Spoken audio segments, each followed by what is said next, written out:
అయ్య బాబోయ్! ఇలా గూడా ఎవరైనా మోసం జేస్తారా? ఇప్పుడే కాణిపాకంలో నుంచి చిత్తూరుకైతే వచ్చాము. చిత్తూరుకొచ్చి విష్ణు భవన్‌లో తినాలనేదే మా ప్లాన్ అనమాట. అందుకే అక్కడ ఏం తినకుండానే వచ్చాము. ఇక్కడేంటంటే అన్ని షాప్స్ క్లోజ్డ్.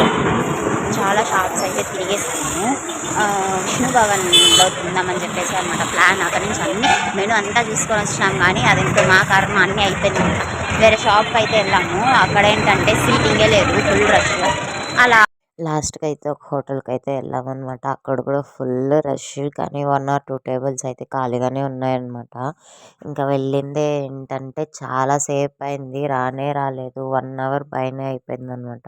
అక్కడుండే వాళ్ళందరూ అరుస్తా అన్నారు. షుగర్ పేషెంట్స్ ఉన్నారు, చిల్డ్రన్స్ ఉన్నారు. ఎందుకింత లేట్ చేస్తున్నారు? మేమైతే Chinese noodles and gobi rice, butter non అయితే ఆర్డర్ చేసుకున్నాము. క్వాంటిటీ అయితే చాలా తక్కువ, ప్రైస్ ఏంటో చాలా ఎక్కువ. అది ఒక్కరికి కూడా సరిపోదనుకుంటా. మేమైతే పిల్లలందరం షేర్ అయితే చేసుకొని తిన్నాము. బటర్ నాన్ ప్రైస్ వచ్చి 49 రూపీస్. అది కూడా సర్కిల్‌గా లేదు, హాఫ్ సర్కిల్. ఇలా కూడా మోసం చేస్తారా? ఉందంటే ఉందని చెప్పాలి, లేదంటే లేదని చెప్పాలి. హాఫ్ ఇచ్చేసి 59 రూపీస్ తీసుకుంటే బటర్ నాన్‌కి కర్రీ పన్నీర్ బటర్ మసాలా అయితే తీసుకున్నాం అనమాట. నాకు చాలా బాగా నచ్చింది. ఎక్కువ స్పైస్ కూడా లేదు.